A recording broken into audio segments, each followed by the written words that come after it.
Welcome to Mindshock. This is your host, Bruce McGuire, and this is the 35th edition of live Q&A on Mindshock, where we examine anything and everything, all questions taken and answered in typical Mindshock fashion with logic and reason at the forefront, attempting not to fall for any logical fallacies, unlike pretty much every other platform out there, every other show out there, certainly everything in the mainstream. Nothing but fallacies out there. So Mindshock will have to be the last bastion of hope for logic and reason in the world when examining all topics. You want to help support the podcast? You can donate to our PayPal. Check the link in the description. Make sure you subscribe, like, and share. Twitter, Facebook, Reddit, and Patreon. If you're not getting updates on YouTube, even the free Patreon tier will give you updates. You could also become a YouTube member right here on YouTube. Help support the channel that way. Questions, comments, theories, thoughts, suggestions, rebuttals, debunkings of any kind, leave them in the comment section. Unless, of course, you are with us here live. Then you can drop them in the live chat. I'll try to get to each and every one of them. Welcome, Aaron, first in here. Tonight, we're actually launching a couple minutes early, believe it or not. First time for everything. Actually, I went early probably at least 2 other times. But yeah, usually plenty of delays with YouTube and their servers. So, let's see what we're going to start with tonight. I have an inkling Alex Jones might be on the menu, like he always is. And possibly Steven Seagal. Roller Jam. I mean, we go over everything here. We actually haven't talked about ghosts or hauntings in a little bit, I don't think. We did a little bit of sleep paralysis and shadow people, demons on that end. But in terms of more traditional haunted homes, etc., it's been a while. Been a while there. Also, Bigfoot. We haven't delved into Bigfoot in a minute. Bigfoot, Yeti. I still have to do a Yeti deep dive. That one's pretty interesting. I gotta double check the Bigfoot playlist. I think I might actually... Yeah, I think I still have a couple of older podcasts I didn't re-upload on the Bigfoot side for comprehensive Bigfoot analysis. And what the government knows about it. I do have a big bombshell episode coming out in the Columbine series pretty soon. Some very, very interesting stuff there. But yeah, anyone in the chat, feel free to get this started with some cues. And we'll see if we can get some A's on them. Usual suspect seems to be a little bit slow getting in here tonight. I think people are still relying on YouTube notifications.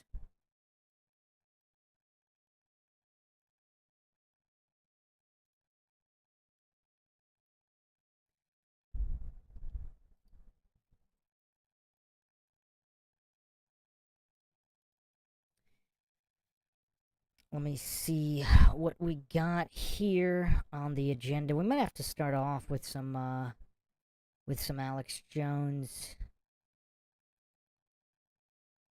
Aaron says, hard to get tired of the faves. Sasquatch is cool. I recall seeing a horror flick on Yeti in the Himalayas. I was really young, but I think it permanently affected me. Welcome, Lord Zed.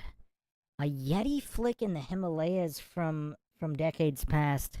Lord Zed might know which one that was. There were at least one or two. I don't recall the names of them. I think there was a famous one from the 70s, I want to say. There was a big one in the 70s.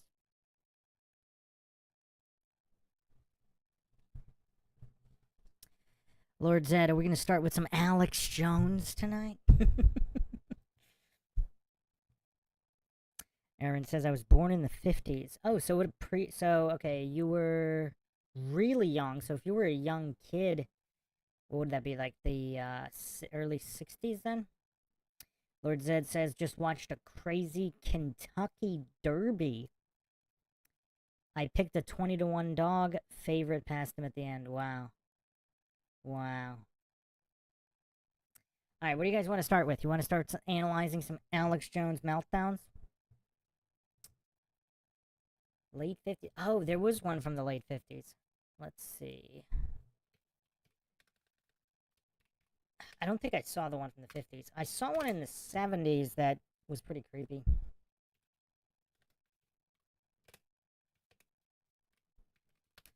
Kicking this off with Yeti tonight. If you haven't checked out the Steven Seagal Blows the Whistle, Steven Seagal actually might have been the first individual to introduce interdimensional Yeti theory. You could check out that episode on Mindshock.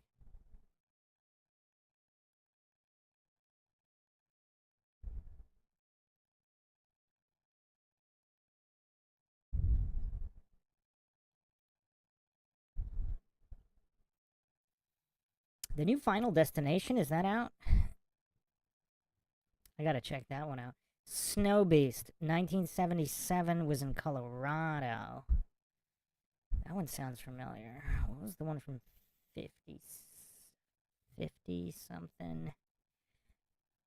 There was also this. Okay, here, this one is maybe the one I'm thinking of. Yeti, Giant of the 20th Century. No, it wasn't this one. That one looks real hokey.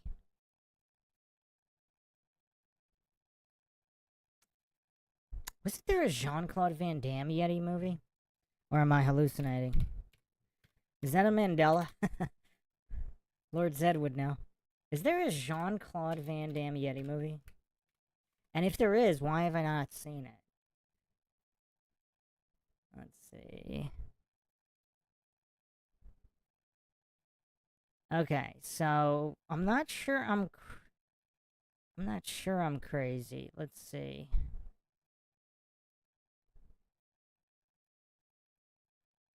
There was... Now, I don't see it as IMDb.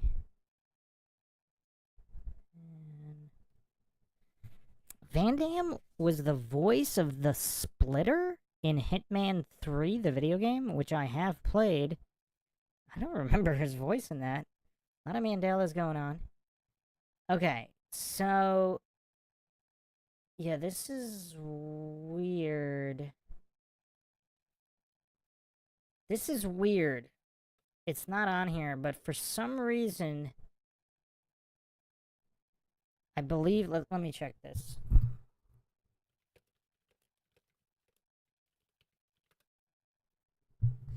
Oh yeah, here we go. I'm not going crazy. So, the ActionElite.com has a write-up here. Abominable, the JCVD flick we never saw. So, there was actually an article from Variety. Get ready, Yeti. Jean-Claude Van Damme is coming to Tibet. Universal Pictures has purchased the action-adventure script Abominable for producer Moshe Diamond, Time Cop. The Muscles from Brussels is attached to star in the project that would pit the action star against the abominable snowman. Wow. Yeah, why did that not have never happen? That's crazy. The budget was supposed to be $80 million. Whoa. Oh, this is from years ago. This is from 95? 96? 96? Because he's putting the finishing... This is before Double Team. He's putting the finishing touches on his directing debut, The Quest. Yeah, I remember Abominable being used. I don't remember it that far back. I remember it being used maybe 2011-ish. This Variety article is actually all the way 1995. Wow. So he was this project was just in the pipeline for a while. Whoa, actually, okay, this is great. Here's an article on Van Damme was actually supposed to be in a bunch of horror movies. All right, here we go. We're off to a good start for this live Q&A. Okay, check out this article from Screen Rant.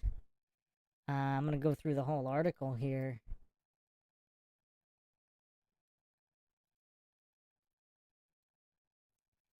All of the unmade JCVD horror movies. Has he done any horror movies? I'm trying to think. I don't think he's done any.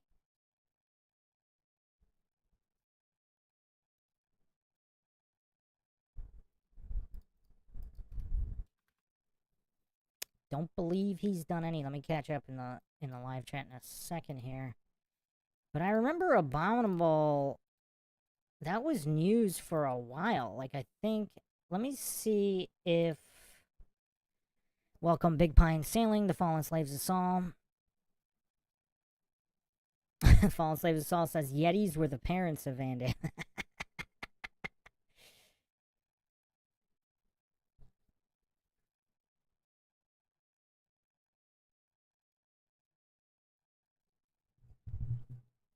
Aaron says the Yeti flick included a scene where the men in tents wake up and find deep footprints in the snow. Aaron says, I think maybe it was called The Abominable Snowman. If that was the very original one, maybe.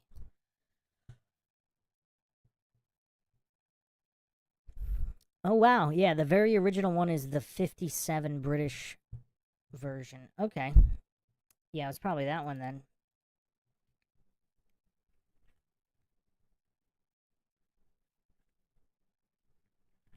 Lord Zed says the one with the egg in Jerusalem, is that the Order? Yeah, that was not horror. I mean, Chuck Norris has done horror. Who remembers? Was it Hellbound? Hold on a second.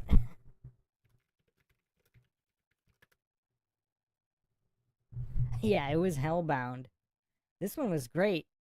Chuck Norris fighting demons. This one used to be on TV all the time in the 90s. Who has seen Hellbound? We need to get to a Chuck Norris deep dive at some point where we do a comprehensive ranking of all of these classic films. These cinematic masterpieces that somehow went unrecognized by the Academy. I don't know how, but they did. Let's get back to Van Damme horror movies here. So, Van Damme, legendary action star. Here are some of his unmade horror projects. Van Damme's acting breakthrough was almost going to be the original Predator, where he was cast as the titular hunter. Sadly, the original costume not only looked terrible, but also proved nearly impossible to work in. When it was redesigned, Van Damme was fired, but in the years that followed, his fighting prowess and the likes of Double Impact, Universal Soldier, and Hard Target made him a movie star. Yeah, it's kind of like been, it seems like it was a theme here of just Van Damme and his issues with getting horror movies made. Toward the end of the 90s, Van Damme's big screen career started to wane with flops like Double Team, but how dare they? Double Team was phenomenal. But he's continued to impress with straight-to-DVD efforts like Universal Soldier Regeneration. I actually didn't think that was very good. I need to rewatch them. I don't remember them. There's so many movies, and then there's the unofficial sequels without Van Damme, of which, like the straight-to-DVD or TV movie sequels of Universal Soldier. He also proved he has an impressive set of acting chops, too. He's evolved into a fine character actor in later years. While Van Damme has made movies with sci-fi or light horror elements, he's never made a straight-up horror film. That's not to say he hasn't come close. Here's a guide to Van Damme's unmade horror projects. Holy Blood. Sheldon Lettich has worked with Van Damme on several movies like Double Impact and The Order. In 2007, they were set to reunite for Holy Blood, with Lettich co-writing the script with John Dombrow. Plot details were vague, but the movie was described as The Exorcist meets The X-Files. Oh man, we missed out. Oh, we totally missed out on this movie. Oh man.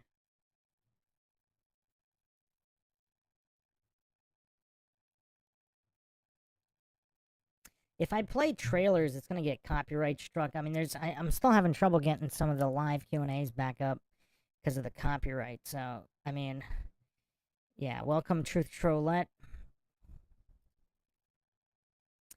It dealt with occult elements. Sadly, nothing was really heard about Holy Blood following this initial announcement. Yeah, that's a shame. Van Damme, Sheldon Lettich in a horror movie that's The Exorcist meets The X-Files? Like a kickboxing Mulder? Beat doing jumping split kicks to demons possessing humans. That sounds great. That sounds great. I think we really missed out on that one.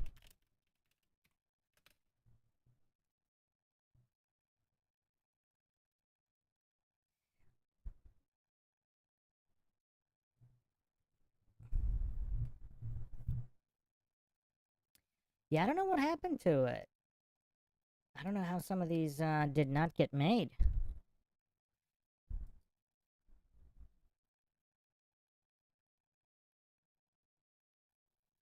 Alright, next up, Abominable. Abominable was announced way back in 95 when Van Damme was hot off Time Cop's success. Variety described the story featuring a UN task force sent to look for missing Red Cross workers in the Himalayas. This kind of sounds similar to the Steven Seagal vehicle. With a murderous Yeti being the culprit, info is tough to find on Abominable, though directors like Rennie Harlan were linked to it. It was described as Predator in the Snow. While the script sold for a neat sum, it seems Van Damme's waning box office power around this time caused it to be canned. So there's another Abominable that did come out eventually. This is the 20... This is the 29... oh, wait. No, that's not... Okay, so there's the 2019... What is this?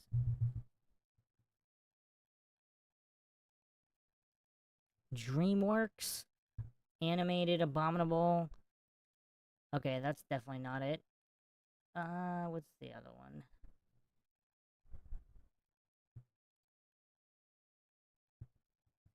Okay, yeah, there's another one. What's the year here? Oh wow, 2006? I guess it's this one. So there's low budget one. Directed by Ryan Schifrin. I guess that's a I thought there was yet another one post 2010.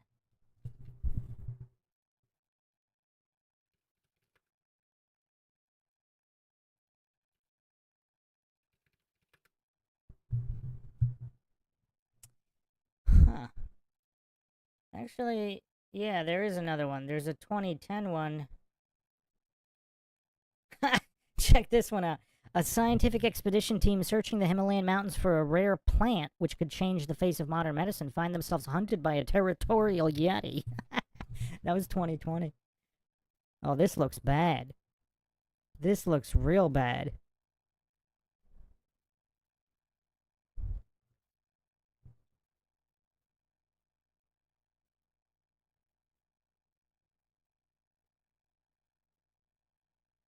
Big Pine Sailing says they were definitely hitting the snow when they wrote that script. Oh, man. Alright, let's finish this article on Van Damme's unmade horror films here.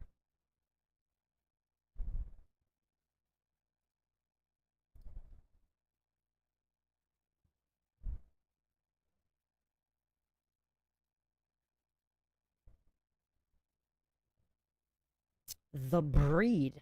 Following the acclaim that greeted Van Damme's moving performance in the meta-drama JCVD, the actor put a renewed focus on finding projects that let him do more than punch villains in the face. In '09, he announced at the Cannes Film Festival that he was making a horror movie called The Breed, which he praised as a great story, great script with true emotion.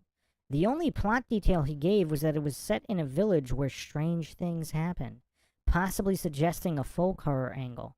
The Breed was yet another project that seemed to wither and disappear, unfortunately. Yeah, that sounds pretty cool. You know what's kind of weird to think about? What's kind of weird to think about is all of the potentially great and original projects that never got made. Just in general. The Legend of Johnny Jones? What? What is this? The most recent Jean-Claude Van Damme horror project was set to be The Legend of Johnny Jones, which was set to feature the star as a detective hunting down a vicious serial killer stalking New Jersey. Genre vets like Michael Paré and Danny Trejo were set to co-star. But while the movie's still in development, Van Damme dropped out of the lead due to the COVID pandemic. Huh. Legend of Johnny Jones. Let's see what's going on with that. Michael Paré. We need to do a whole podcast on him. He did so many, let's put it this way, interesting low-budget movies back in the, what was it, 80s, 90s? I forget how far back he goes. Oh, wow. It's set to be released in 2025. Van Damme's no longer in it. Oh, wait. Has it already released? Oh, not yet. October 3rd this year. Interesting. And Wait, it looks like Danny Trejo's not in this either. It's a bunch of no names. Bunch of no names. Okay. Huh. That could have been interesting. Alright, let's do Stallone's unmade horror movies. Has Stallone done any horror movies? ICU was pretty good. I don't know, it's sort of horror. I need to rewatch that. I'm not even sure if ICU EYESEEYOU.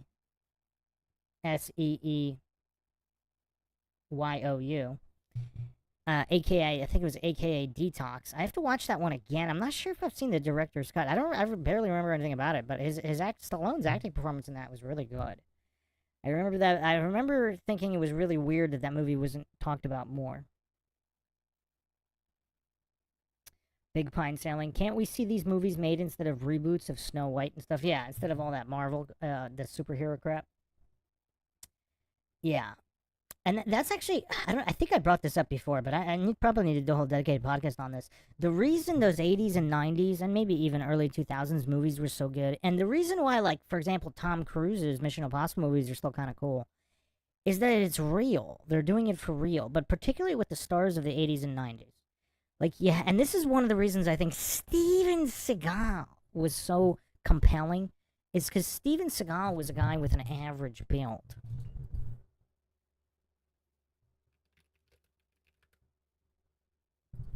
I mean, there was nothing. I mean, he was really tall, but there was nothing incredibly physically imposing. Like, if you didn't know who he was or his skill level, like he looked like a random Italian guy walking around.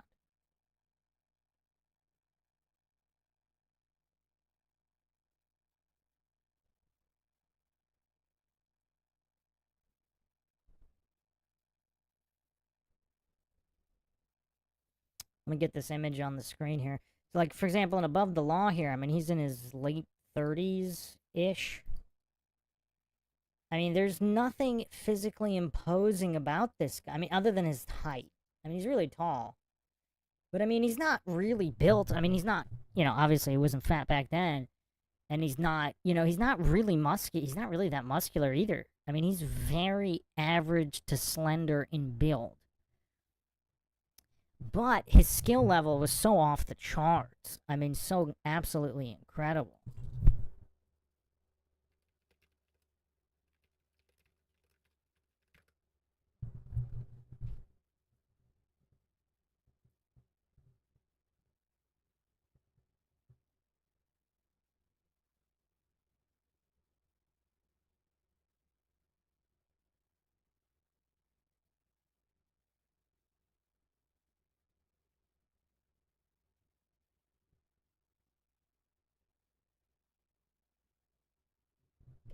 But when you look at the physique,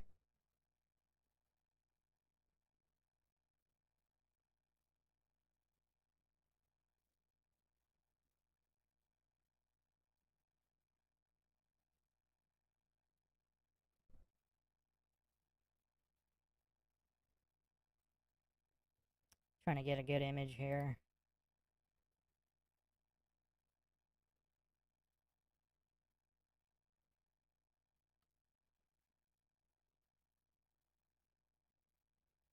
Hold on a second. When you look at the physique of some of these guys from the 80s, 90s, or even anything before, even, like, there's a certain believability. I mean, obviously you're watching a movie, but there's a certain believability that these guys are larger than life, and that at least them playing the character can pull off, like, the crazy stunts, fights, shootouts, whatever. It's all for real. It's not like a green screen.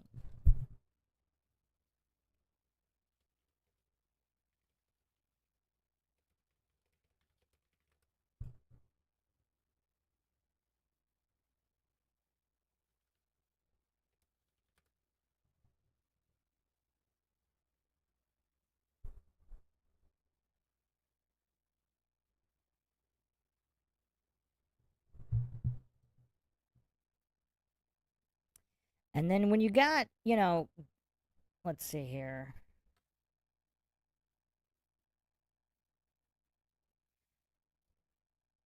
whether it's superhero movies or whatever, when you got goofs, like I actually did a whole podcast on the 80s and 90s action stars where I went over this a little bit.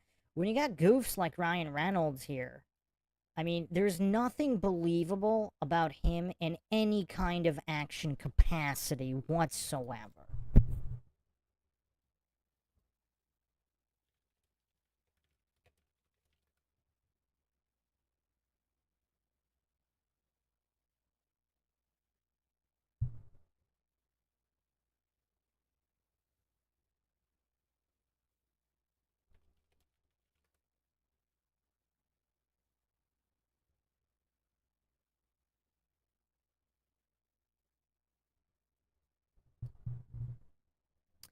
And that's why, like, superhero movies, like, they rely obviously on superpowers and green screen, and everything is fake. Like, there's zero believability to these scrawny goofs. I mean, there's just the testosterone level is so low. Like, there's just nothing believable about them. Like, they don't have the real skills. Everything's based in superpowers and green screen. Like with Seagal was an example. He was kind of like an exception because, I mean, it was all skill because he didn't have the size that. I mean, Dolph Lundgren was never that jacked. I mean, he was really tall and obviously relatively muscular. But yeah, obviously Arnold, Stallone, and Van Damme. I think Van Damme probably was the most balanced out of all of them, and obviously the most athletic. But they kind of the storylines, like, it was there was a certain excitement and larger than life element to these movies that everything all of that's lost with superhero movies. I mean, even for young kids. I mean, I don't know about how young. Maybe if they're like 4 or 5, maybe they might, not really think about it. But older kids, I mean, if you're at least 8 years old, or 7 or 8 years old, you gotta know that these are superheroes with powers. Like, there's no real believability about any of it. Whereas with the older movies and the way the movies were made too, like even going back to Bronson, and I think that's why Tom Cruise has like the appeal that he has, even though he's a shorter guy. He's not really that built, but he's not super scrawny. Maybe he used to be in the early 80s, but I mean, he actually has some muscle mass now. I mean, he could actually do a backflip. Who thinks, let's take bets. Who thinks I could dig up a video of Tom Cruise doing a backflip with no wires?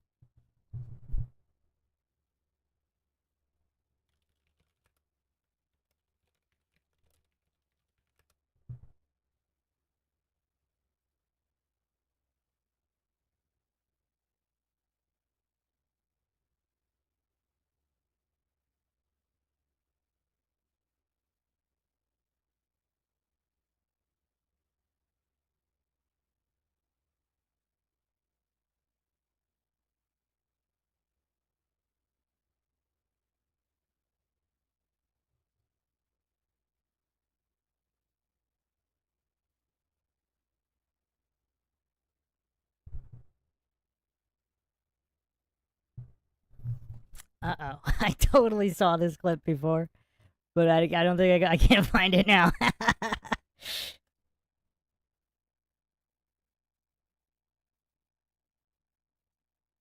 Oh man, that's funny. I totally okay. There existed a clip of Tom Cruise actually doing a backflip for real, but everything was for real. So even though the movie was fake, just knowing that they did it for real, like everything from the car chases to the car explosions to jumping off of buildings. Yeah, I mean, maybe they had, they obviously used some kind of safety precautions. They might have had mats there, but it was still kind of real in the sense that the physicality was there.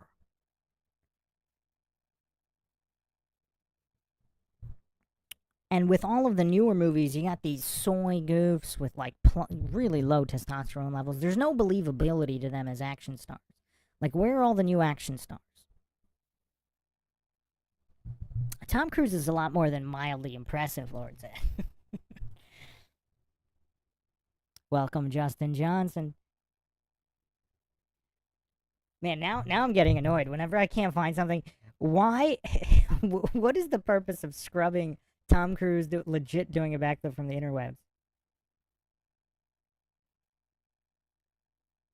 But anyway, the point here is that they were kind of larger than life, and I think some of it has to do with like social media too.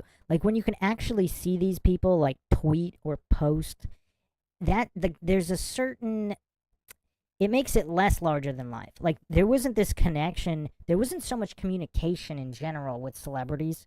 So like these guys had a certain aura. I mean, I don't even know if it's. I guess it's still possible to have it today. I mean, Tony Jaa was pretty legit. More of the newer guys. Um, I mean, if you got the skill, I guess it could possibly work. But Silver Bear says Tom Cruise race car driving is legit. Yeah, well, now I really want to find that clip with Tom Cruise.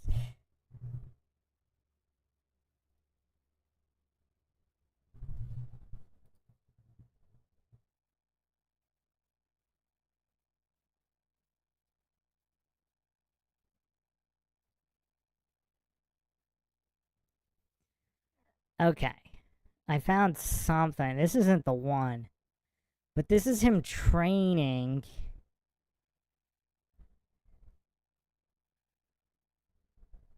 And he's already a bit older here.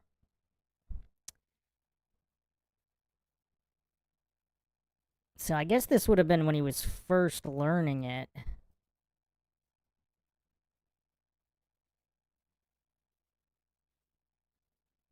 Alright, we have one clip here. I found one.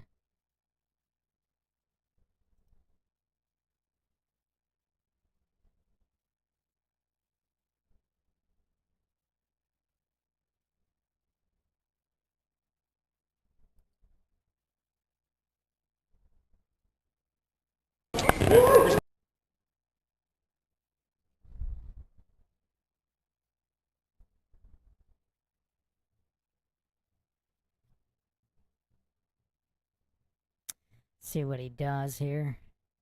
He's in street clothes. He's in jeans. It's not bad. I don't think they helped him that much.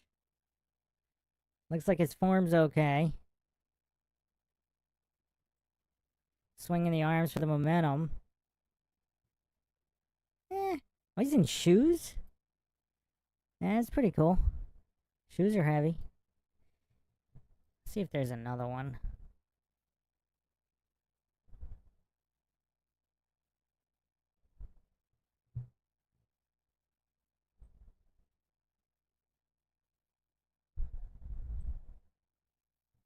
Yeah, I don't even know. This might have been like a Meta Cafe video. I don't remember. Justin says the only thing missing was the wire harness. Yeah, see, okay, let me play this clip here. Let me play this clip.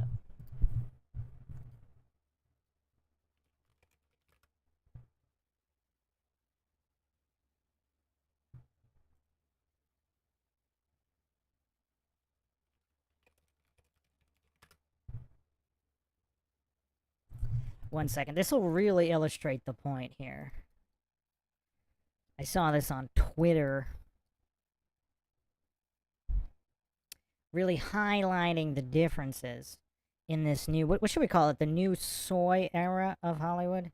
In the soy era here. So this is what Hollywood is today.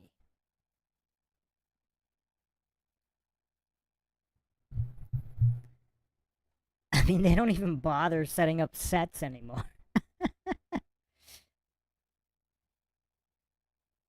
I mean, this is what it's come to.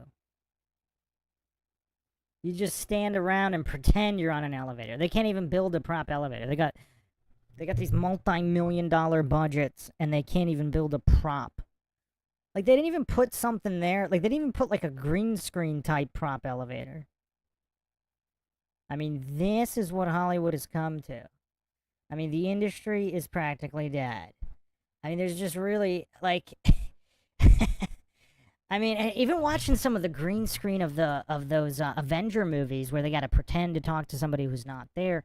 I mean, it's just... it's so sad.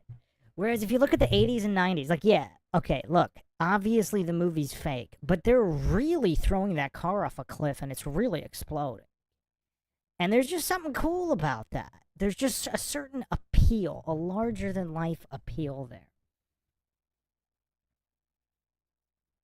I definitely remember seeing a video of Tom Cruise flipping without help. I don't know. Maybe this is after he hadn't done it in a long time. I don't remember. I don't know this was way back in the day where I saw it. I remember I wasn't even that impressed with Tom Cruise back then. This was many Mission Impossible movies ago. It might have been like a Meta Cafe video. That's how old this is. And he was doing it. Maybe this is after not having done it for so many years. He wanted them to stand there just in case he slipped or something. I don't know.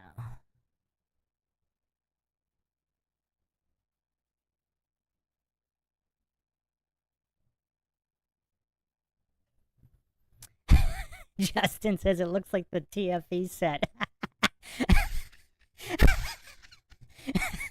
Oh man. Oh man. Silver Bear says Tom Cruise Tropic Thunder is peak Cruise. Yeah, it's one of my. I wouldn't watch it again. I've seen it once. I'm not a fan of the movie. I know that's blasphemous to many. Court of Public Opinion says I like Tom best when he jumped up and down on Oprah's couch. Well, even that, there's a certain amount of real cheese factor there. Like, how many other people have done that? How many other people have done that? There's a certain appeal there. Like, that's a genuine human being. Or even like Jim Carrey's antics. Like, who does that? In a non-satirical, like, non-fake. Like, Jim Carrey was so genuine about those antics.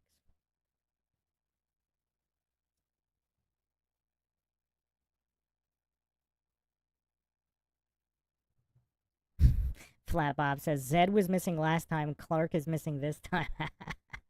They were definitely both in here at the same time before the conspiracy theories start. But anyway, what I was kind of saying is just the larger than life factor, the lack of constant communication, and also the movies, even though they were scripted, they were real in the way they were made. Now all of that's gone. Like it's just all gone. And look at the physicality of actors now too. Like there's just I mean Jason Statham was probably the last semi-masculine action star, but I don't know. He's kind of cringe too. He was all right earlier in his career. I mean, look, like The Rock is such like the woke goofery with The Rock or John Cena is just all unwatchable. I mean, they're just so non-genuine humans. It's hard to watch. Although I went over this before in the Illuminati Humiliation Rituals podcast, John Cena's first Hollywood run did seem kind of semi-legit and genuine, and I prefer those movies like The Marine. He did a couple of movies. They're cheesy, but a lot better than the recent trash he made.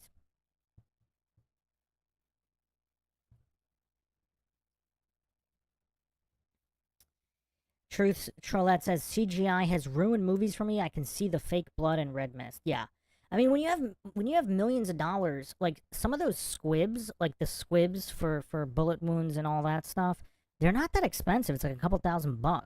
Like even some of the cheapest 80s and 90s movies used them, and those movies were shot on film when film itself is not that cheap. Now they're shooting digital. That's the other thing I think that ruined everything. I don't like the look of digital. Call me crazy. I like the look of actual film, analog film. It just looks better. Like digital, everything just looks, even when it's real, it looks fake because it's digital.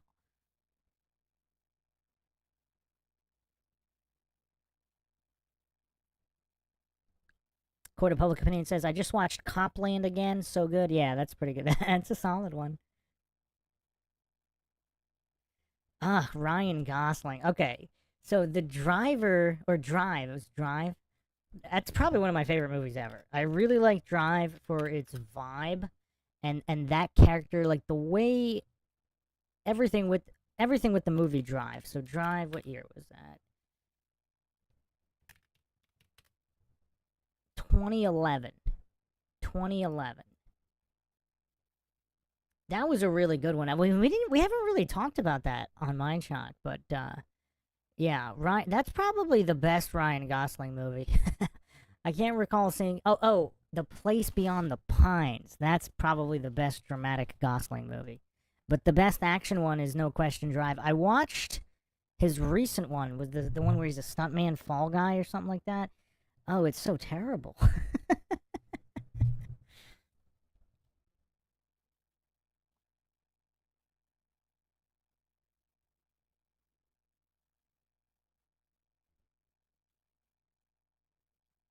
Truth Trollette says it definitely looks better analog. I think it just looks more real, and that gives it that just the realism there. That so even though you got your willing suspension of disbelief to watch the movie, yeah, it's all scripted, but when it's all being done for real, that just adds that extra element that's just completely absent in everything with CGI, all of the superhero movies. It's all crap.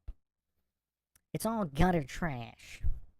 Hollywood has been reduced to gutter trash.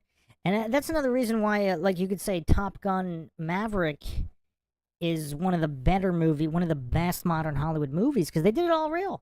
They did it all for real.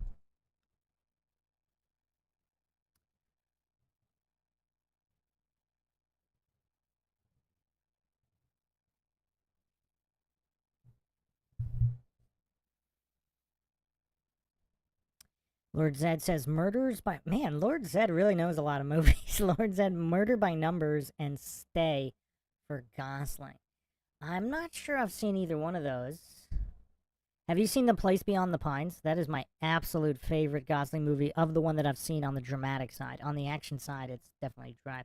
Wow, that was back in '02. He's been around for a while. I gotta check this out.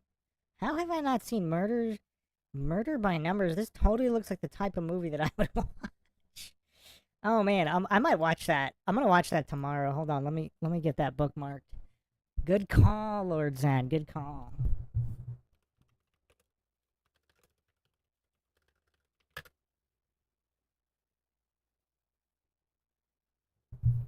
So this was also a TV series as well. Have you seen the TV series?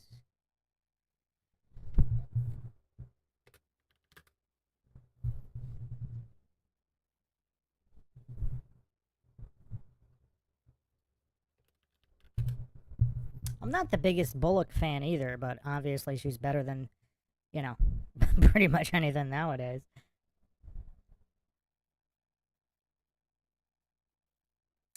Alright, let me just get this bookmarked real quick. Alright, yeah, I'm gonna have to check that out. Stay. Let me see if I've seen Stay.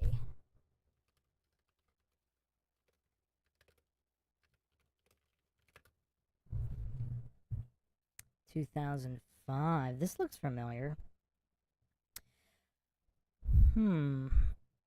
Looks familiar from the description in the poster. Naomi Watts. Yeah, this looks really familiar, but I'm not sure if it's familiar just because I've seen maybe a preview of it. I don't remember, or if it was on in the background somewhere. But Murder by Numbers is definitely something I want to check out. Have you seen Place Beyond the Pines? That one's one of the most underrated movies ever. Everybody should check that out. Lord Zed says, my strategy is find an actor, find the thrillers, and don't read anything else about it. Yeah, I don't even watch trailers anymore. I definitely don't watch trailers anymore. Welcome, Finn Hagen.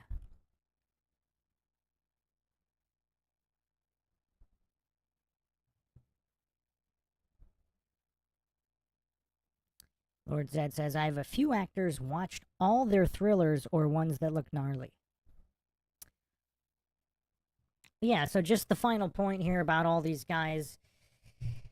Like, yeah, it's just a lot more fun watching movies shot on analog film where they actually do all the stunts and everything's kind of done for real, even though it's obviously a fake, the script, it's all scripted, but that, in my opinion, is much higher quality entertainment. And you got these larger than life actors, superhero stars that were actually real life superheroes instead of these CGI soy goofs that you get today.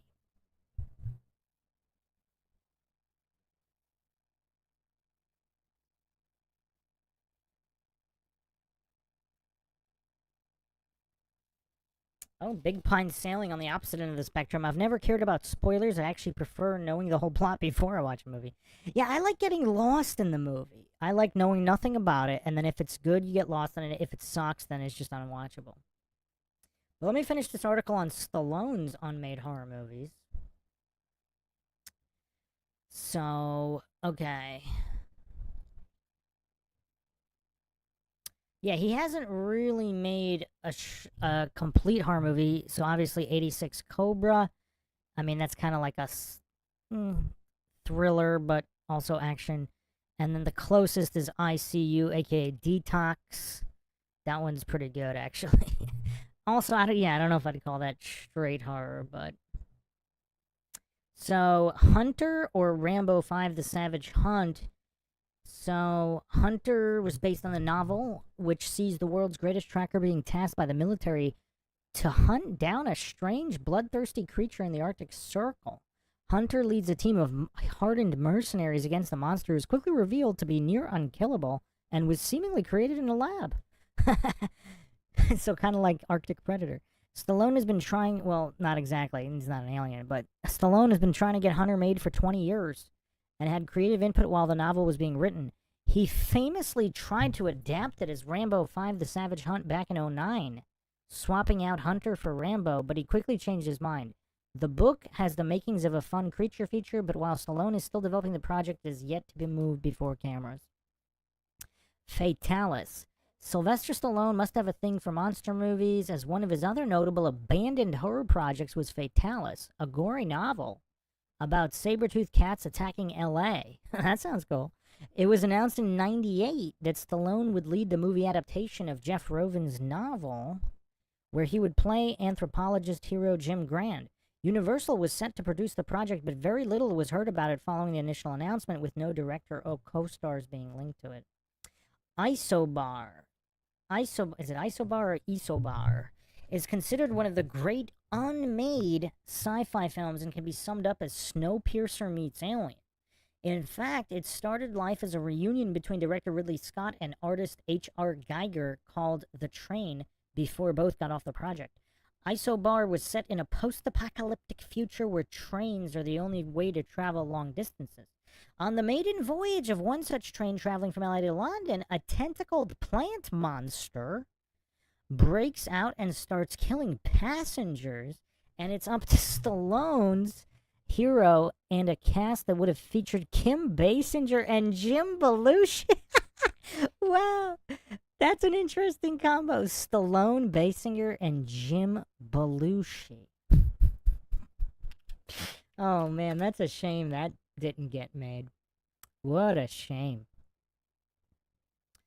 Isobar was set to be a huge blockbuster project, with Roland Emmerich set to direct and Rick Baker designing the monster, but the bankruptcy of production company Carolco derailed the project.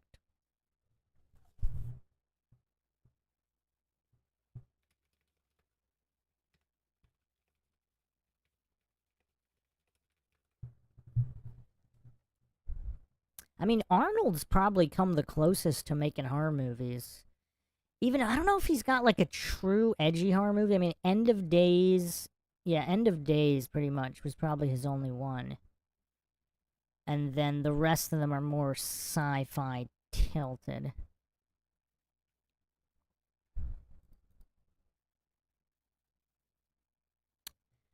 Yeah, Dolph Lundgren's done some horror as well.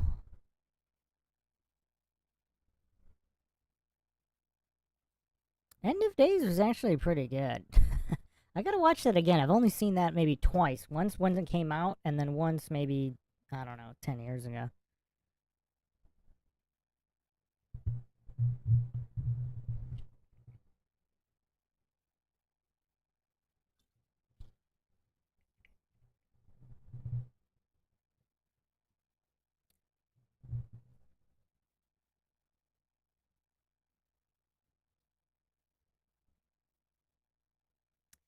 All right, what do you guys want to go over next? Do you want to move? You want to pivot to Alex Jones? This was an interesting. Yeah, we never know where we're gonna go on these live Q and A's. Tom Cruise doing backflips. Who would have predicted that?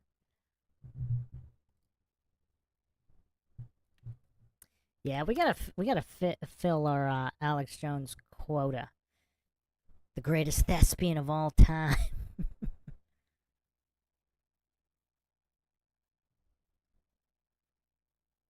You know what's funny? Big Pine Sailing. Spoiler alert. Spoiler alert. Sixth Sense. Sixth Sense. Spoiler alert if you have not seen the movie The Sixth Sense. M. Night Shyamalan's The Sixth Sense. Big Pine Sailing says, I guess that Bruce Willis movie where he's dead the whole time would have been best if you didn't know that. So here's the thing. I didn't have any spoilers. I watched it. I thought it was so obvious that he was dead that you were supposed to know that he was dead.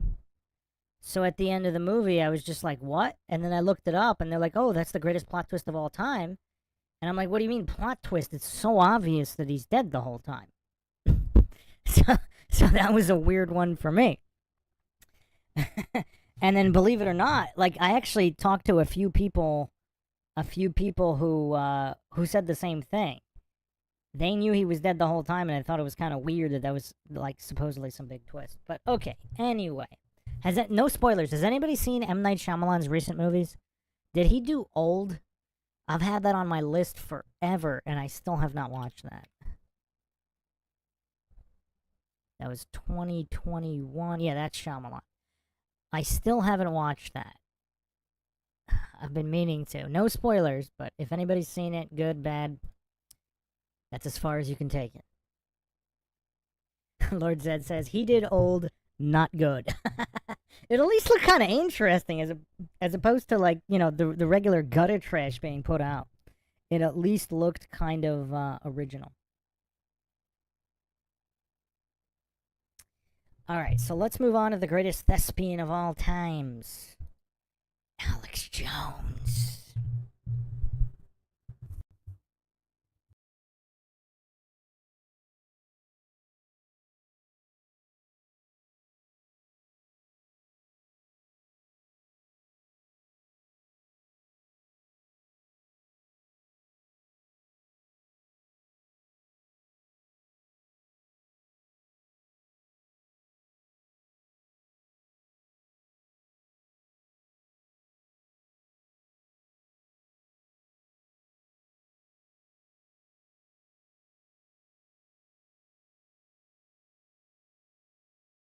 Well, stand up and be counted for what you're about to receive. We are the dealers. We'll give you everything you need. Hang on to the good times. Come on, come on, come on, come on, come on, come on, come on, come on, come on! Oh, come on! Oh, come on, come on, come on, come on! Vengeance is coming! Fire is coming, Pope! The real revolution against you is coming, and you will burn in hell! Just like if you run from a dog, folks, it'll run up and bite you.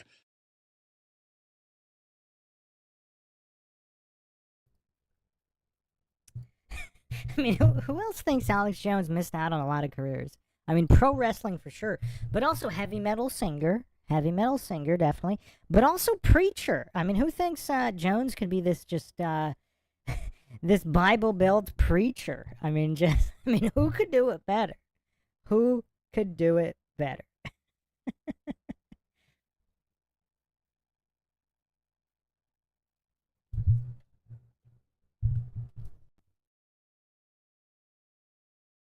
When these people start growling at you, you go, what are you growling at me for? You think I'm food? I'm not your food. Get that through your stinking narcotics trafficking head. Growling at you, you go, what are you growling at me for? You think I'm food? I'm not your food. Get that through your stinking narcotics trafficking head. Excuse me. It's natural. It's holy. I mean, it's what we were designed to do. I do not feel squeamish when somebody's hurting an innocent person. Then I've got the power and the will to gouge their eyeballs out. The problem is that you're not supposed to do that in the modern society. That's why a lot of these criminals get away with stuff. So I'll do it in the information war. I will gouge their eyeballs out with the truth. I'm sick of these people. Get off the children. Stop hurting them right now. Jesus Christ, our Lord and Savior, said it's better for you to tie a millstone around your neck and throw it in the ocean than to hurt children. And I'm sick of you people. Do not, Christ beat people with whips that are in your business. You are committing one of the worst sins out there. Don't you lecture me. Get that beam out of your eye. Do you understand me? Do you understand me? I am sick of you people. I am sick of you people. I am sick of you hypocrite, thief, liars. Get off your high horse, okay? Get off of it. Maybe that'd make them happy. Maybe that'd make Oprah Winfrey happy, saying I'm a racist because I know Obama's a liar.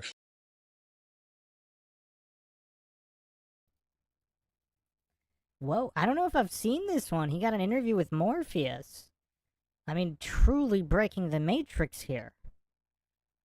I don't think I've seen this one. Fallen Slaves Us All says Alex Jones is speaker for humanity when the extraterrestrials show up.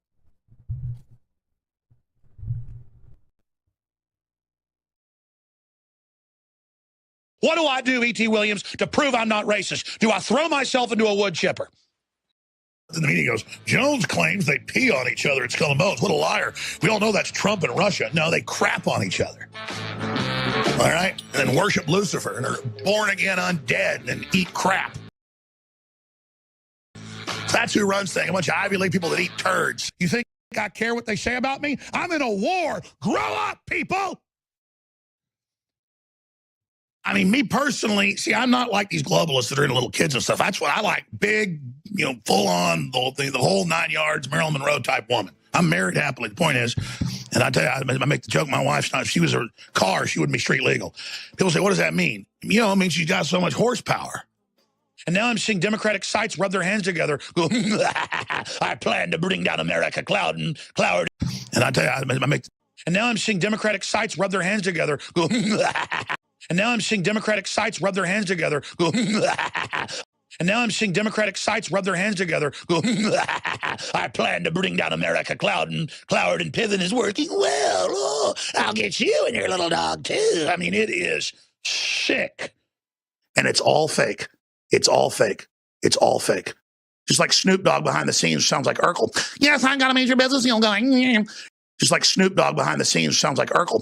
Yes, I got a major business deal going. Dog behind the scenes sounds like Urkel. Yes, I got a major business deal going. You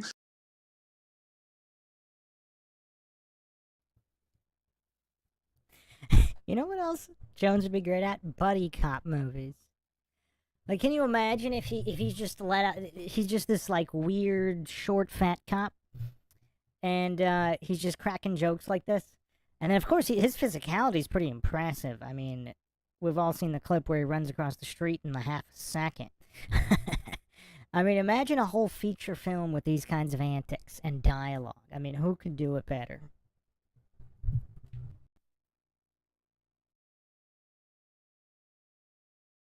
Imagine if we could cut into the Kremlin and actually hear what Putin's saying over his different TV screens like a James Bond villain, talking to his minions.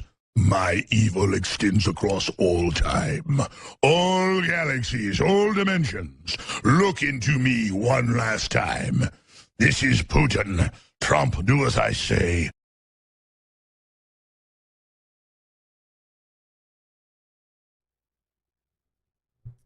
Okay, I know people might think I'm joking, but is this guy not the greatest thespian in the history of mankind? I mean, who could do this much variation in style? The impressions, the mannerism, the vocal control. I mean, this guy's just absolutely unrivaled in the field of thespianism. I mean, whoever thinks I'm joking, name somebody better than Jones. And he's just riffing all of this, too. Aaron says, the sad part is too many people really believe that verse.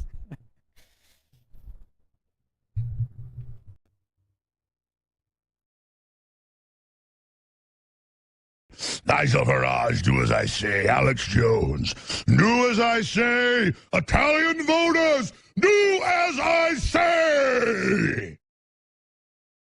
I Icelanders, you are under my control. Brazil wants to pull out of the global union because of Putin. All across the world, people are angry at the IMF and World Bank, not for abusing them, not for austerity, not for robbing them, but because of the mighty, all-powerful, multivariate, multidimensional Colossus, Destructor Maximus, Supremo Vladimir Putin. Children as young as 6 years of age under some liberal area school districts are taught things I didn't know about till I read about them in the newspaper when I was like 25 years old as a talk show host. I was like, what's that they're teaching them? And I had to go look it up. I didn't know what eating feces was. I didn't even know people did that. They teach 6-year-olds how much fun it is. And stuff I can't even say on air.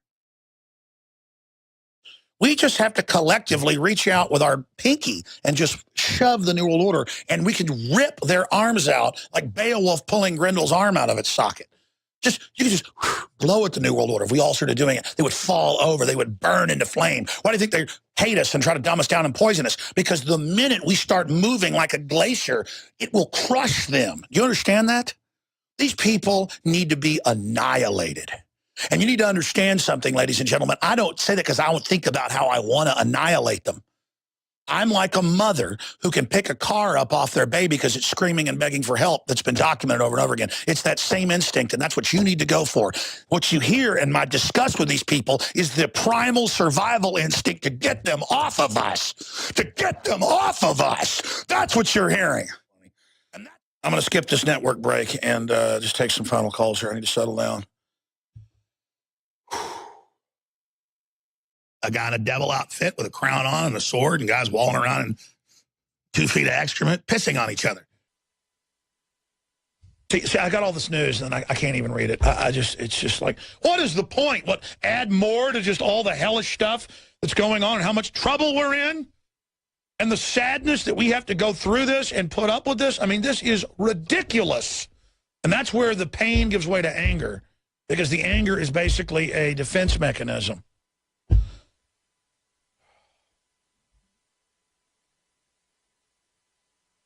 I told the globalists a long time ago, and I meant it. You want to fight, you better believe you've got one. And there are people all over this country engaging in the information war, and we're going to smash your system. We're going to return the republic. We'll never be perfect, but my God, we're not going to keep babies alive and harvest their organs. We're not going to sell their parts for women's cosmetics. We're not going to have Pepsi with baby flavoring in it. I mean, what the hell have we become? Excuse me, but I'm tired of it.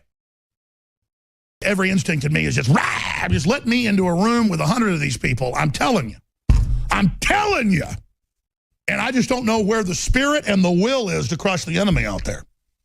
What have they done to us to put us into a trance to put up with this garbage? What have they done to us? What? We're turning into a bunch of self-centered, walking dead trash, and we're such zombies, we're such self-centered crap that we don't even notice hell itself rising up against us. And my very spirit is just absolutely ready at every level to we're under attack, people. Where is the animating contest of liberty? Where is the spirit lifted up against these people?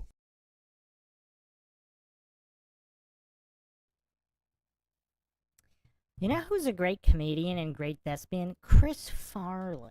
I don't know if enough people talk about him anymore. Chris Farley.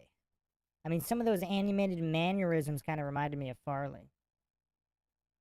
But yeah, let's do a quick aside with the Alex Jones folk song. Never enough plays of this one.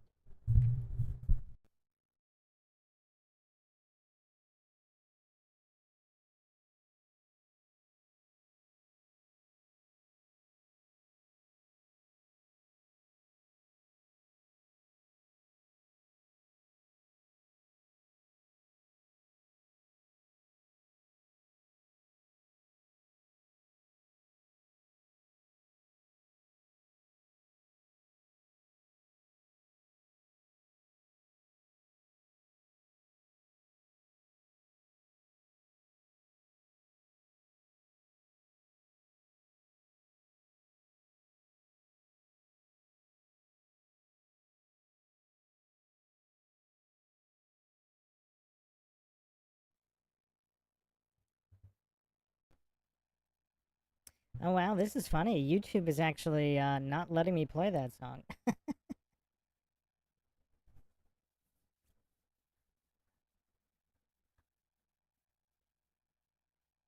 Oh yeah, Flat Bob says motivational speaker. Oh yeah, Jones would be goat. Jones would be goat motivational speaker. Lord Zed says it's sad Dan Marino became David Hasselhoff. What?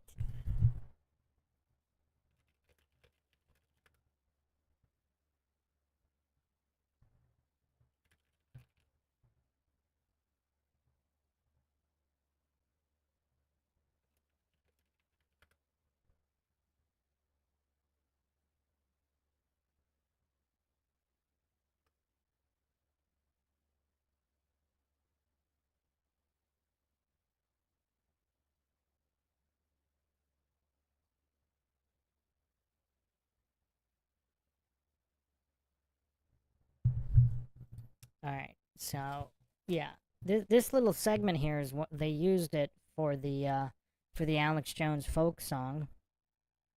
Lord Zed says Chris Farley beats Seagal. Beverly Hills Ninja beats Seagal. I don't think so, my friend.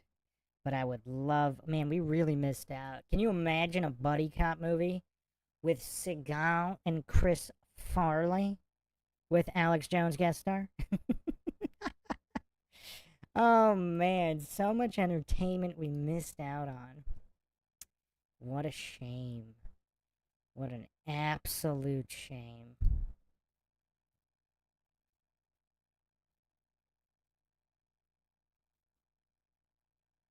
Alright, 1 second. I'm gonna get the folk song up. Mindshock cannot be stopped. I cannot be defeated.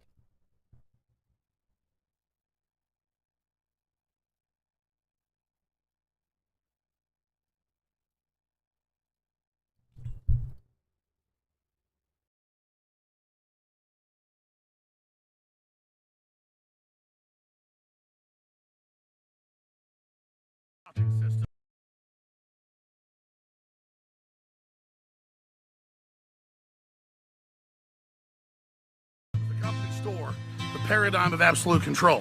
And that's why we're just out here doing simple things, pointing out that we're meant to be in nature and be natural. And this is where we find the source that God made to transcend the New World Order. And that's why they want to try to keep us out of it.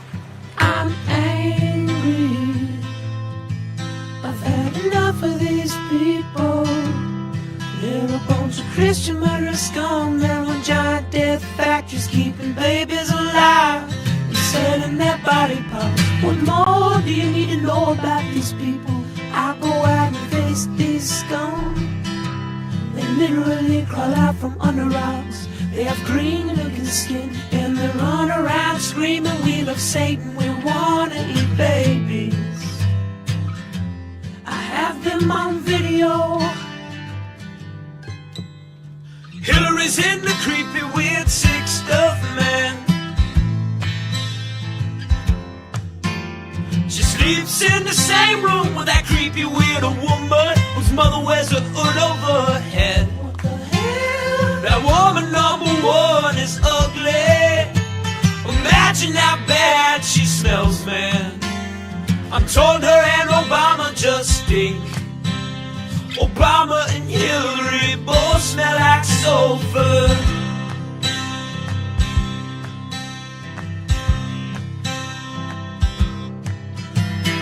Literal vampire pot belly goblins are hobbling round coming after us.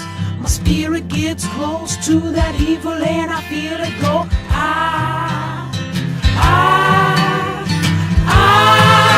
We're such self-centered crap, we don't even notice hell itself rising up against us. Millions of pointed people of the very worst type, and I'm so pissed. We're gonna stab your daughter at the mall. We're gonna stab your wife, your son. We're gonna stab you with a butcher knife, and then the police chief is gonna say, we love our Somalis, we love our Muslims, oh they're so good.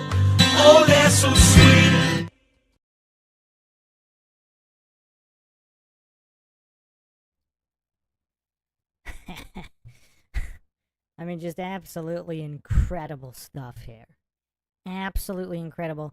Now, who's ready for the extended version? That was the regular version, but wait, there's more. There's actually an extended version. And I will be putting that on the screen in a moment. Oh, wait a second. It is glitching out. Oh, man. They don't want the extended version on here.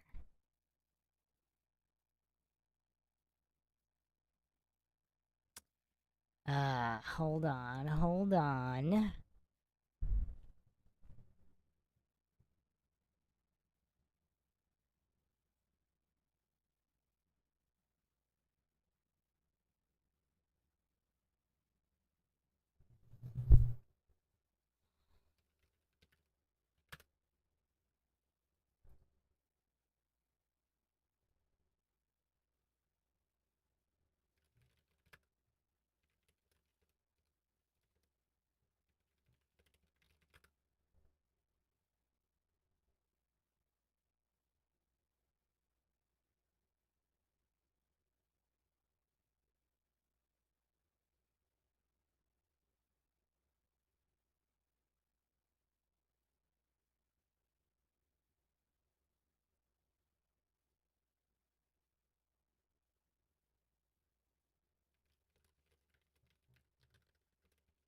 Oh, man, this is annoying.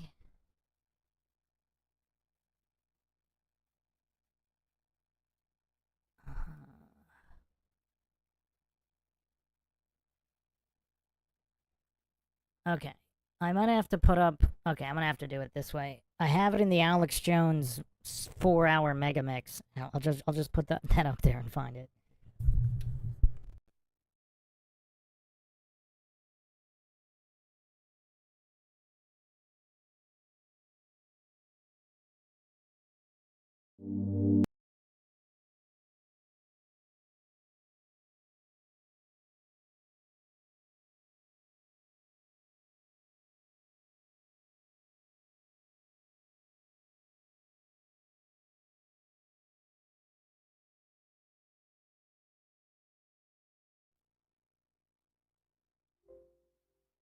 Of the incredible plan the big guys got for us has got me pissed, and I'm just begging to stay on the team, man. Just put me in the game, coach. Whatever you say, coach. I know I'm weak. I know I'm pathetic. Man, you're amazing. I'm so lucky you, baby. What do I do, boss? What do I do? I'm like a hunting dog, man. Just take me out of the house. Just turn me on them. Just tell me what I got to do. Tell me how I serve you. Tell me what I can do for you right now. Company store, the paradigm of absolute control.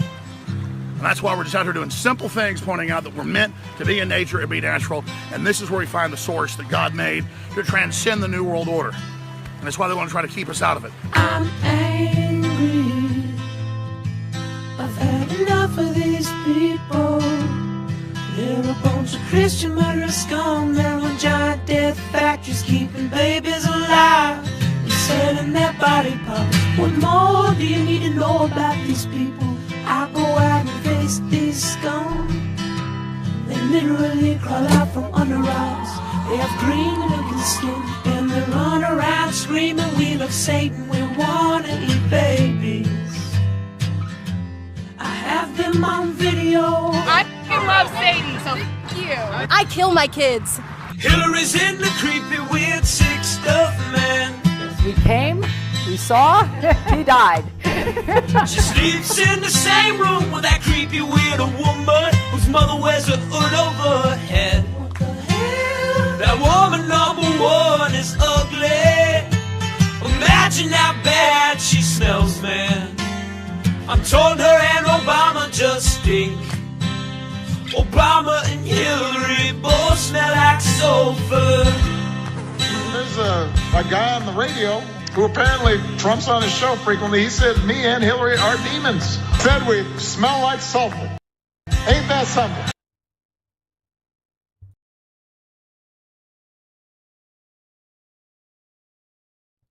You know what's kind of interesting? He didn't deny it. He just said, ain't that something, that he said that. He didn't say, of course it's not true. He said, ain't that something? Oh, man. And that goes back to, we went over this on the interdimensional reptilian theory episodes on Mindshock. You could check those out. Where even, was it, I always forget who it was on that, was it Opie and Anthony show?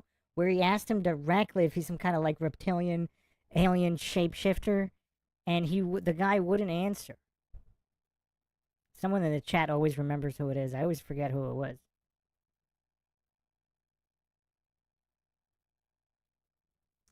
So if you ask some kind of interdimensional entity / demon / whatever it is, can they not lie about who they are or what their true nature is?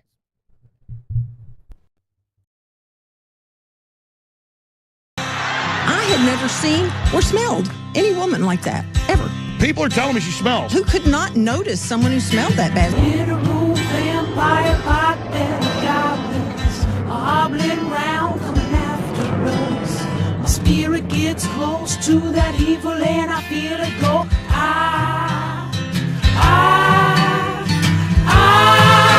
We're such self-centered crap. We don't even notice hell itself rising up against us. Millions of pointed people of the very worst type, and I'm so pissed. We're gonna stab your daughter at the mall. We're gonna stab your wife, your son. We're gonna stab you with a butcher knife, and then the police chief is gonna say, we love our Somalis, we love our Muslims. Oh, they're so good, oh, they're so sweet.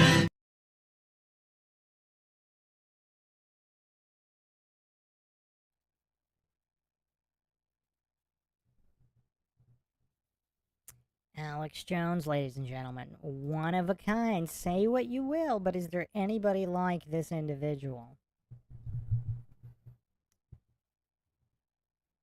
Yeah, Heracles says it was Rumsfeld with Louis C.K. Yeah, Rumsfeld. That's what I thought, but for some reason, I mean, wow, the guy that announced that there were trillions of dollars missing on September 10th was on a radio show, and he wouldn't answer whether or not he was an interdimensional reptilian shapeshifter. Oh, man. Wow. Wow. All right, let's do the final round of questions here. What are we going to round this out on this night? What does everybody want to get into? Let's do the final round, or we could do another couple Alex Jones clips. The chat will decide, as always, on Mindshock Live Q&A. If Clark was in here, we all know which clip he'd be requesting. Flat Pop says a couple more hours of Jones sounds good to me. Oh, man. Oh, man. You know what's funny? Like, I don't think there's any shortage of hours here. Like, if you guys knew how much terabytes of data I have on Alex Jones alone, like, we're not gonna run out. So, like, that's just not a possibility.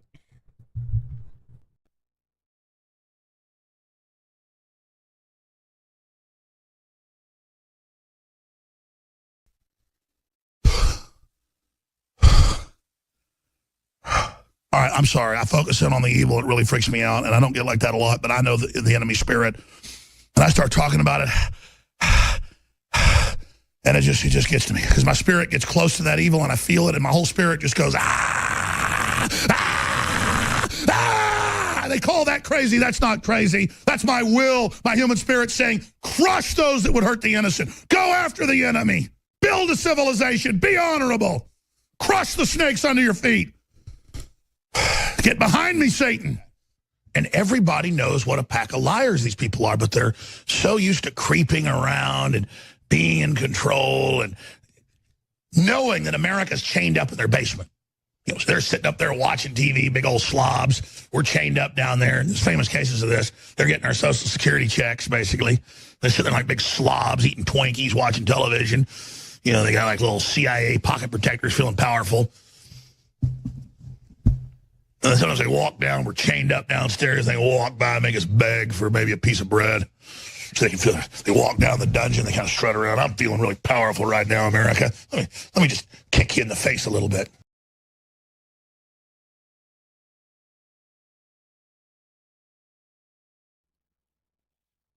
I mean, does this guy just not know how to not be funny? I mean, everything this guy says is funny.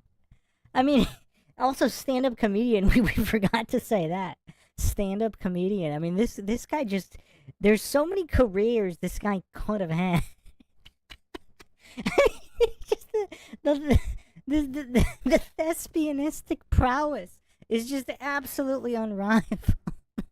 Flap Up says, that's why I wish he was my neighbor. Oh, man. I mean, he talks about the darkest stuff, but it's just hilarious. Like, what's the longest Alex Jones has gone without being funny? I mean, that's a good question here. What's the longest he's gone without being funny? By the way, the literal potbelly goblins big pine sailing, I probably spent 20 minutes going on about that on one of the previous lives.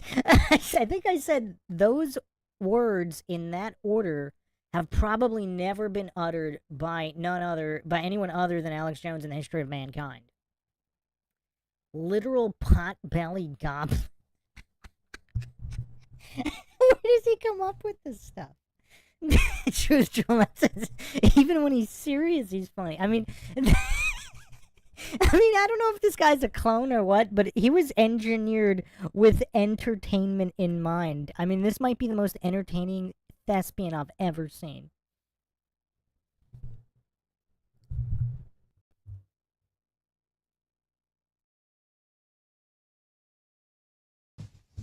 Oh, but we've got both our arms out of the shackles.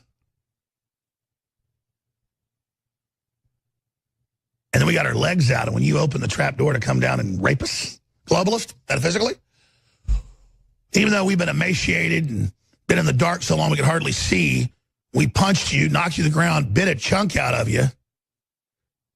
And now we're stumbling around with the lights on trying to see, and you're screaming for mama. And here comes a big, fat, giant, 400-pound maggot down the stairs, just slithering in.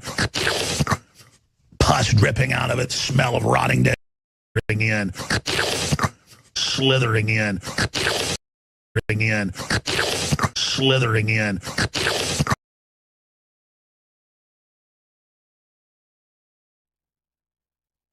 And how are his sound effects so good? I mean, all of his sound effects, like, and he's doing all of this, he's riffing all of this in a single shot. This isn't like a movie where he gets to do multiple takes. This is all from a single camera angle, and he's just riffing for countless hours on it. Flap Bob says, I'd watch a 3-hour ad-lib of him on stage with no prep. Guaranteed to be hilarious. I'd walk away with abs. Oh, man. I mean, can anybody name a comedian funnier than this guy? I mean, I'm a big George Carlin fan, and he was pretty funny, but he was nowhere near this level of diversity of material. I mean, he can't even touch Alex Jones on diversity of material. Not to mention, as conspiratorial as George Carlin was, like, he talked about a lot of conspiratorial things. I mean, he can't even light a candle next to Alex Jones. I mean, he's like less than 1% of the conspiratorial content that is Jones. So Jones beats him on every level. And I'm a big George Carlin fan.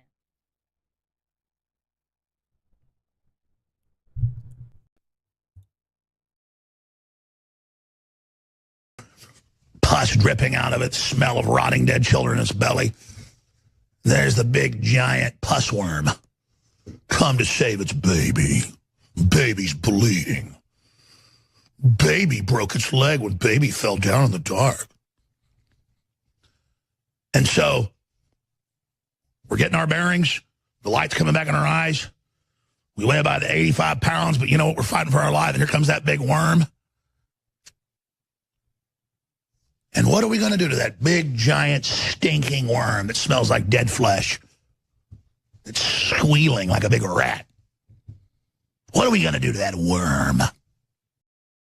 And I just had a brain orgasm. I mean, I'm not kidding.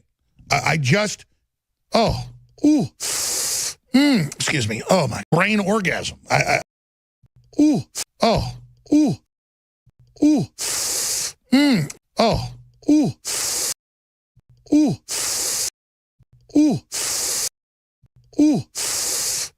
Excuse me. Oh, my gosh.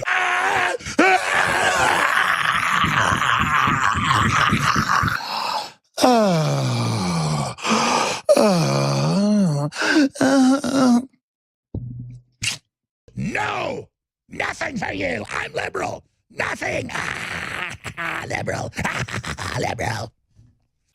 I live in the kitchen in the bedroom, and then I guess like the extra bedroom's a place where the cat goes to crap on the bed. But the point, I walk in there, I'm cleaning the house this morning, picking up stuff, and I went in there like, why'd the cat crap on the bed? You know, I know my daughter wants a damn cat. I like cats, except when they do stuff like that. And it likes me, so it peed on my shoes last week. But I'm digressing. Oh, West is weak. Your women pigs are ours to carry the sperm of the goblin pig. We rule you. Halla mahilla hilla. Hilla hilla hilla. It's very good. You have a very good. But no one should wake up from the coma. Just give in to it. George Soros, the Islamic hordes, just go, halla mahalla halla.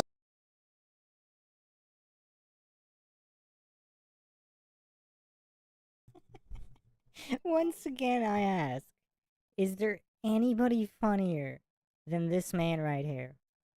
Is there any comedic talent that could come anywhere close to this guy? Just, I don't know. Where does he come up with this stuff? Flat Bob says there are 0 people funnier. I mean, I just haven't seen anybody. I have not seen anybody funnier than that. I mean, the only prime Jim Carrey. I'm not saying Jim Carrey's anywhere near funnier, but I think there's Alex Jones and there's a huge gap, and then maybe you have Dumb and Dumber level, Ace Ventura level, Jim Carrey. Like, because when you saw those movies for the very first time, I don't think people understand how funny Jim Carrey was when you saw the movie for the first time. See, now it's not really as funny. You're jaded. Post-YouTube, there's so much crazy stuff out there like that.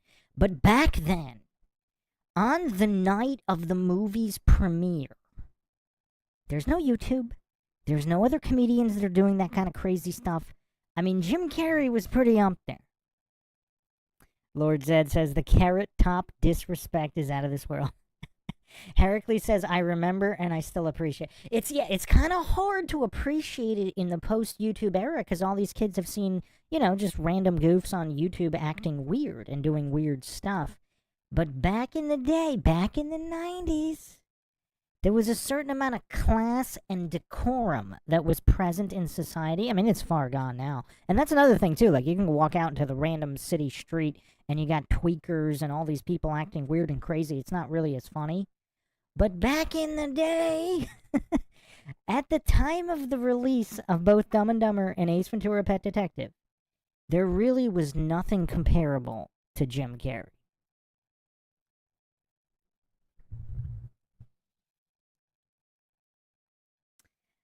Man, Carrot Top is also in a league of his own. All right, we're going to close this out. I'm not going to play the clip that Clark would have requested, but I'll play a different Roller Jam clip because we haven't had enough Roller Jam lately. And then that'll be it for tonight. So thanks again, everybody, for joining us. If you want to help support the podcast, you can donate to our PayPal. Check the link in the description. Make sure to subscribe, like, and share. Twitter, Facebook, Reddit, Patreon. This is Bruce McGuire. Signing off. Enjoy the Roller Jam.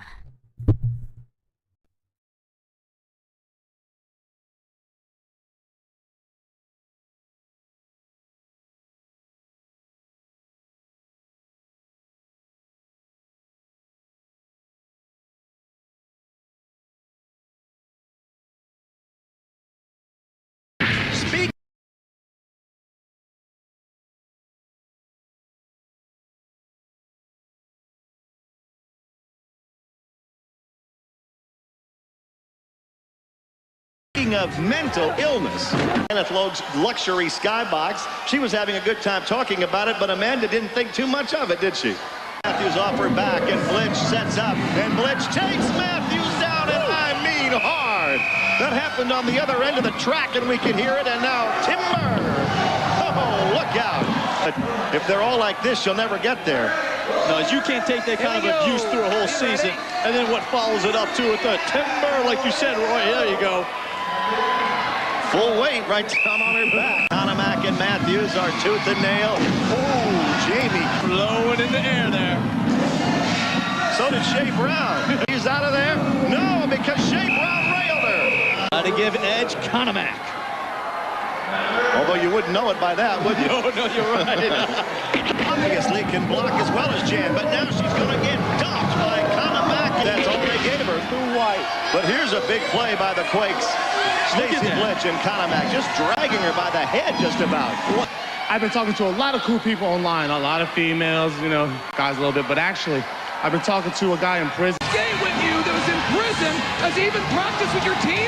He don't need to practice, man. It's Mo Sanders. I think his stamina will be to bed. He's that good. Look at that. You talk about good. Oh, my goodness. What a call. Me too, Jason. You're not getting by without a fight. Oh, look at Atkinson work him over. Oh, did you hear that collision? And look now, there's the convict, Devo. He's all up in his seat, and his job, obviously, is to take care of Atkinson. Oh, man. Being stars right now. Did you hear that, Mark? Oh, God, you see it. What hints? Sanders, look, usually he's gabbing, he's talking, he's bragging, but look at that collision. But look at that collision. Devo, where did he come from? Well, I'd like to send him back wherever he was. I win. I keep the belt, and you stay away from my sister. I'm accepting your challenge because I've been hunting you down for the longest. We're going to do this. Race between Jason McDaniel and Mo Sanders. If they wanted to, that didn't mean much. It's like the early stages of a great horse race. And there's a playing the first half of this game. And look, what's Mo Sanders doing? Oh, he's taking the jersey off. He's ripping his orange hot dice jersey off. Sanders has done it. He's got that jersey, and look out, Mo. Here comes McDaniel again. He's done it. He's got that jersey, and look out, Mo. Here comes McDaniel again. He uses the jersey. Here comes McDaniel again, is right. Oh, they both go over the rail. They're both off the track. Trying to unbuckle Jason McDaniel's skates. Jason's kicking, trying to get away from him. He did it. He did it. You say anything goes in a match race. Jason's trying to skate like a skateboarder on one, but he's not going to be able to catch him. Roy, he does not need to do that. What is Mo Sanders doing? That should not count. Taking his skate off. That's ridiculous. He wanted to argue with success or with the logic that he used. And look at this man go flying. Can she get through there? Oh, she held him up long enough for Conomac to go underneath. Call off the jam, and that was a great example and illustration of team. And now goes up high on the track to pick up a whole bunch of points. Sneaks down low and calls it off. That's skating. That's tremendous skating by Jennifer Matthews. You know what, though? Jenny Matthews, the great move she did. She stole the leg whip from the Quakes just then. Great move by Jenny Matthews. 4 hot dice points. The Quakes did get 1. The fight continues. Conomac and Matthews finally going at it for Jason McDaniel, though, because he lost his Jammers belt to Mo Sanders. And it just got worse. He's for Jason McDaniel, though, because he lost his Jammers belt to Mo Sanders. Jason McDaniel, though, because he lost his Jammers belt to Mo Sanders. And it just got worse. He just went down. He have enough to whip Slopey through there. Yes, underneath he goes, and then ducks under him to avoid the punishment. And Atkinson inflicts the punishment on Weber and Davidson. I think he's by like it's nothing, and then gives him the rail by. Wow! Skates on the rail, and now McDaniel's taking it out on the track. Man, you can tell he has some anger built up. He lost the belt, he lost his sister, and now he's taking it out on the Quakes. Well, he and Weber have always been a tremendous chest-to-chest with one jam left to go. He turns around and takes 2 of them down. That'll enable Slopey to need it. He's a jammer. If he can get through there, ooh, collision with Weber. Takes Weber over the rail, and Atkinson lands on top of him. Slopey skates the rail and gets by to score the points. What a great play by Eric Slopey to win it. In all that mayhem, he had enough line to get up on the rail and get it. Something you've never seen before. 24-19, the Quakes win. Oh, yeah! How do I get my steak out of your ass?